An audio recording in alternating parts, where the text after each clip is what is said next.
Well, thank you for being with us today. My name is Ken Coates. I'm a senior fellow with the Macdonald-Laurier Institute and the director of our longstanding program on Indigenous people and the natural resource economy. I'm delighted to be here today with Judy Desjarlais, who has a long and diverse history and experience in the oil and gas sector. She comes to us today to speak about the role of Indigenous people in that sector.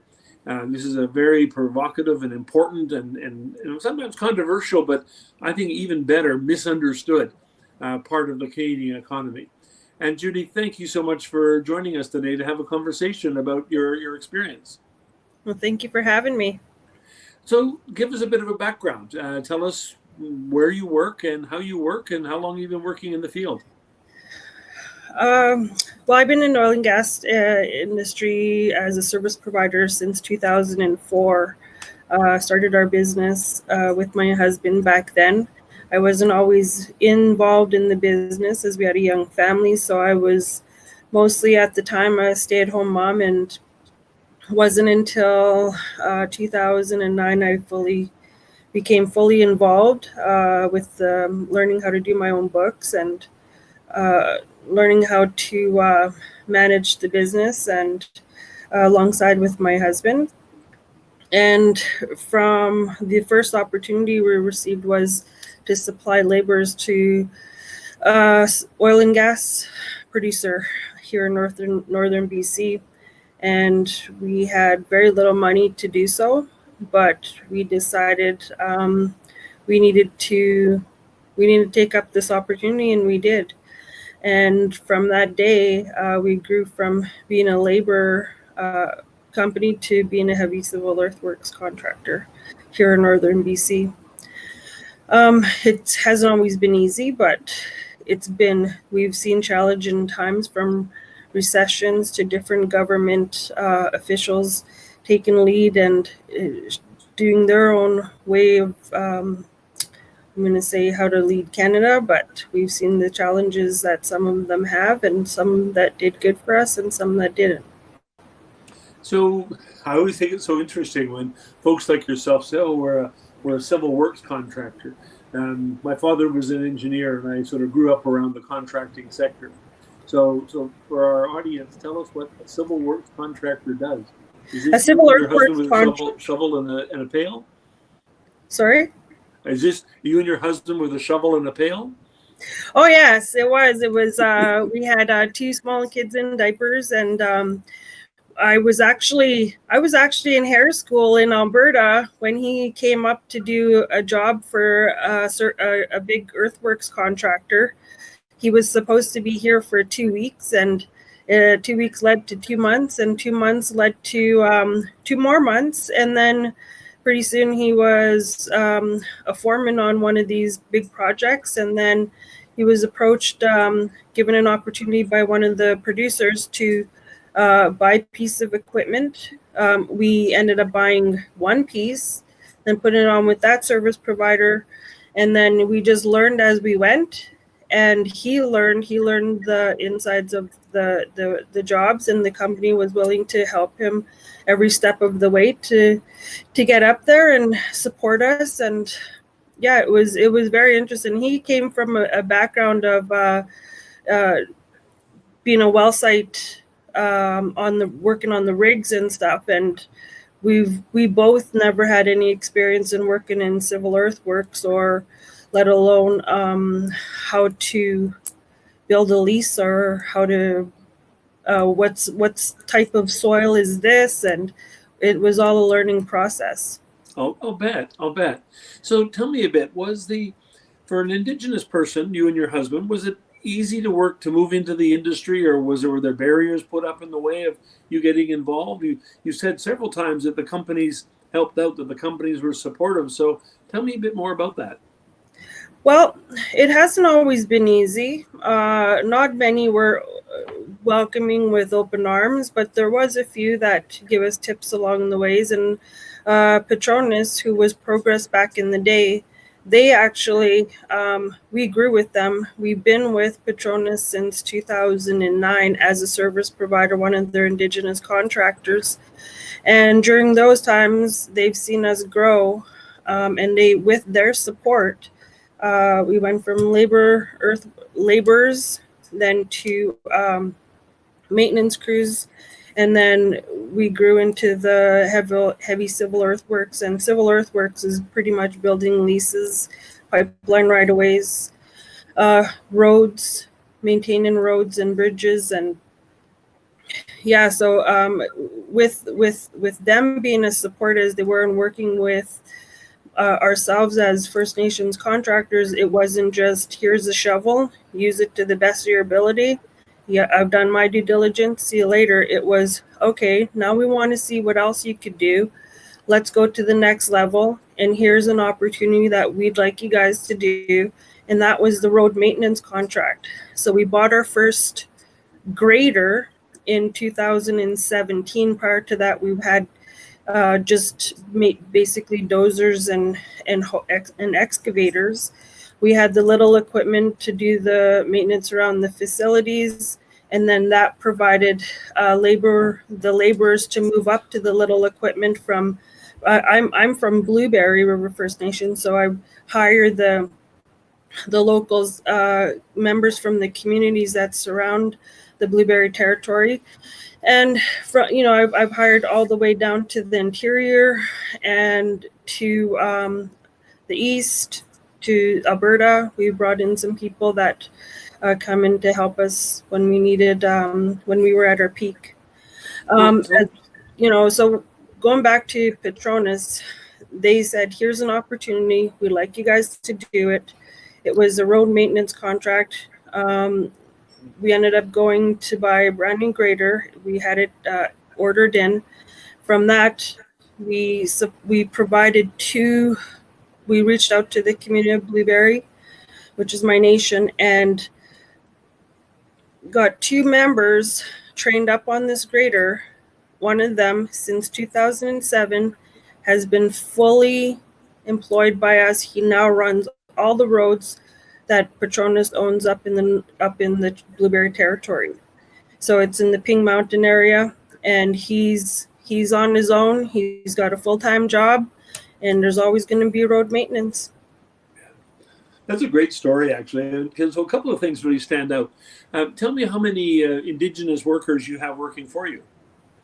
At this moment, we're really ramped down. So we have, I'm going to say about 10 of us right now.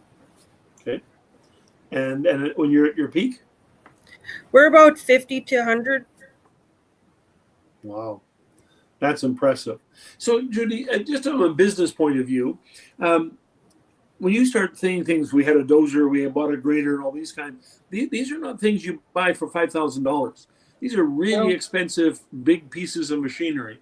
When I talk to Indigenous business people across the country, getting access to finance capital is the hardest part of doing business. I'm a non-Aboriginal person. I can mortgage my house and take the money and, buy a $500,000 machine by borrowing some money. If you're living on reserve, you can't do that because of the Indian Act. So how do you finance these projects, and how much of a barrier was that for you?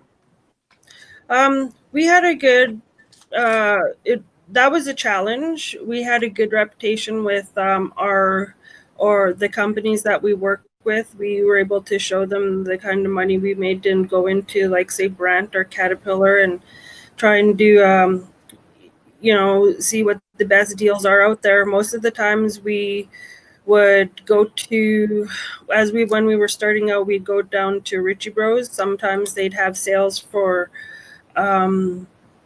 complete dispersals from companies that just couldn't keep it going.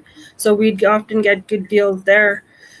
But, going in right now, like, as a new Indigenous company, going into the store and saying, hey, I want to buy a piece of equipment or two, well, you need to give, with no history, you need to give pretty much your firstborn and give up your house and make sure the checks go to them before they come to you.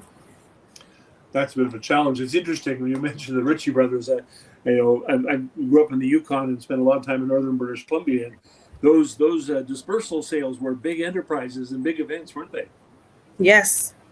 Yeah, you always know, like the rich bros would call us up and say, this guy's having a complete dispersal, or this guy's gonna, he's retiring and this is what's going on. So then they give us a heads up. We look at the equipment. We know the guy, we know the history. They maintain their equipment, and we'd head down to the auction. That's really great. So listen, Judy, as an Indigenous woman, we've had some interesting public debates, I guess you call it this, over the last little while. I remember not so long ago the Prime Minister and some of his cabinet ministers talking about the need to protect women in the oil and gas sector, and a lot of women and a lot of oil and gas workers are really offended by that. They actually describe their experience as being quite positive. What is the experience being of being an Indigenous woman in the oil and gas industry?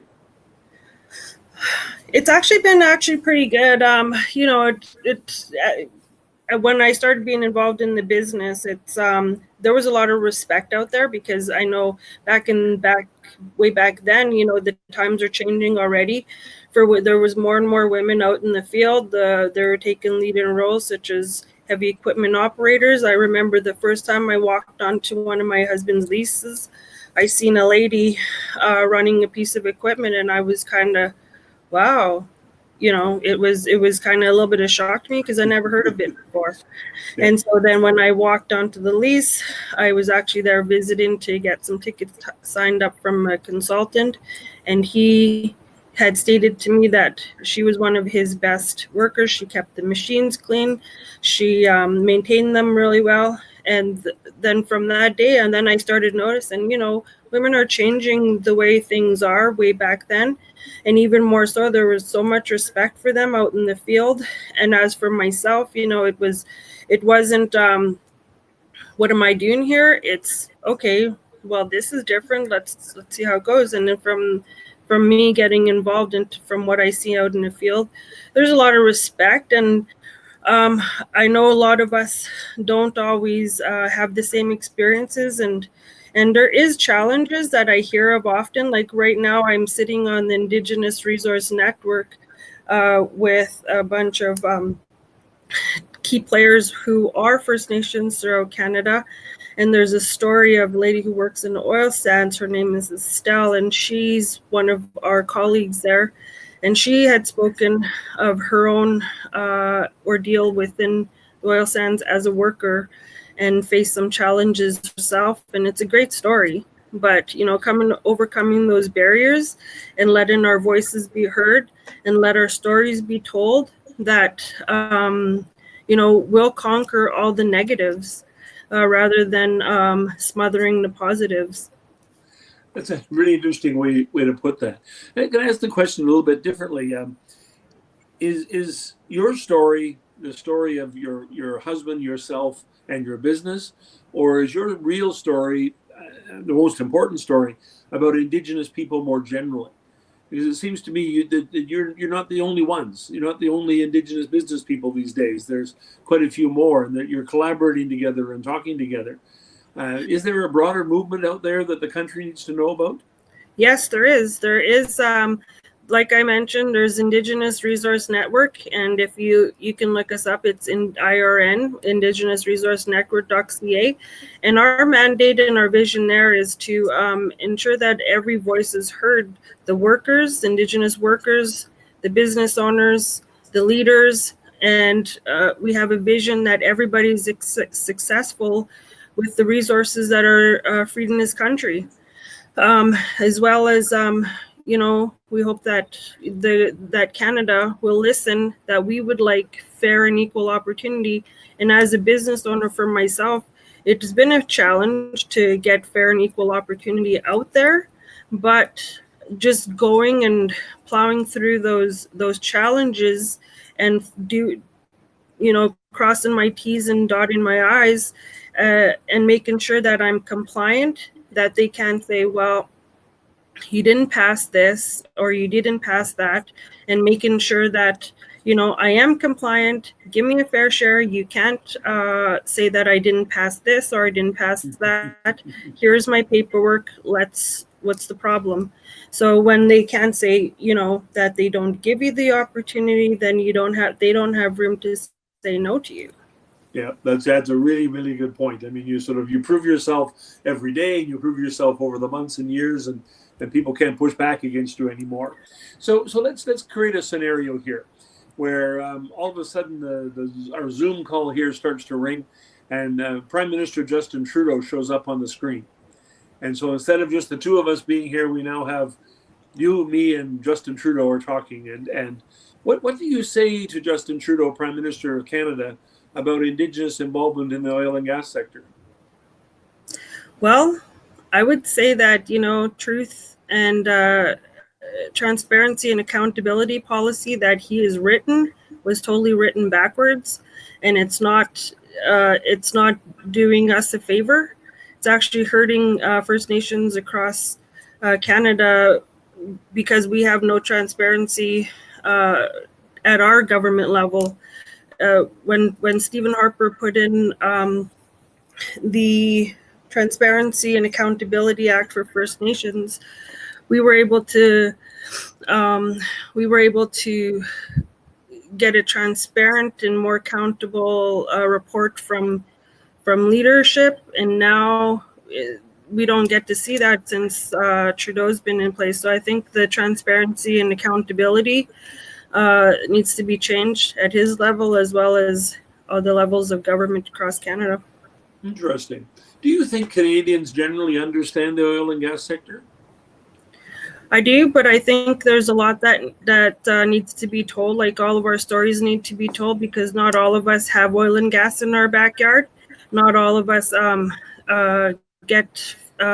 make our living out of oil and gas. There's different resources, and the ones that are just getting into the pipelines that are coming through their territories, and it's the first time they've ever seen this kind of activity. Education and our stories, like how we do reclamation to get these projects going and from start to finish, is what needs to be heard out there. So when you turn on the TV and you see people in the big cities protesting against Trans Mountain Pipeline or Coastal GasLink or other things, how do you react to that? What does that mean to you when it's very sad? It's sad because they're not educated. They're not educated because how did they get to the protest? How did they? What are the signs they're holding? What are they made out of? The phones they're using, how are they made? The cell phones that are recording each of them, how are they made? It's like there's a great majority of education that needs to be told, not just what the media is out there, saying that this is all bad, this is going to harm Canada. We are the ones that are involved in the pollution, when we're actually, the natural gas, LNG, is going to help Asia with their pollution. They're going to cut out coal and start using more cleaner energy. Yeah. Isn't that interesting that we sort of get in these hard positions, don't we, with people who sort of stop talking to each other? And it seems to me that one of the things Indigenous people demonstrate the most is the value of sort of open conversation and being part of the discussion. You don't want people talking about you when you're not in the room, right? And when you're there, you can make your points. So, Judy, last question to you. This has been really extremely insightful. When you've got a couple of young kids, I think, don't you? I do. They're teenagers. They're, it's challenging times with that as well. Well, for a whole bunch of reasons, because they're studying at home and all that kind of stuff. So when you think forward 20 years, what do you think the role of Indigenous people in the natural resource economy will look like 20 years from now? Well, my vision for my people and First Nations across Canada, they're becoming more involved in major projects and mega projects within Canada right now. And by 20 years from now, we should be all managing prosperity. Our people should be leading the way in every level of the the opportunities within the oil and gas, within pipelines, within opportunities that are being laid out right now. Our education, our kids, our future generation should be educated, invested in, vastly invested into education for them. There should be a fund. We should be well set up within 20 years from now, especially when we have the pipe in the ground. It's getting out to the market. We hope that gets out to the market at a fair dollar so that we can all benefit, because it's a ripple effect across Canada, especially when it comes to the resources. It affects everyone when none of our resources get to the market. And right now we're feeling it, aside from COVID, but still it's this, my vision is for First Nations to be involved in every level and to be possibly leading. Well, Judy, because of you, because of your husband, because of your company, we actually don't have to sort of have a dream about the future when Indigenous peoples are involved. We have really excellent examples like yourselves of the things that you're doing. It's been extremely great to talk to you and to hear your insights on Indigenous involvement in the oil and gas sector. I've been joined today by Judy Desjarlais, who comes to us from Fort St. John, British Columbia, long and active a business person working in the oil and gas sector. Thank you very much, Judy. I really appreciate your contribution. You're welcome. Thank you for having me.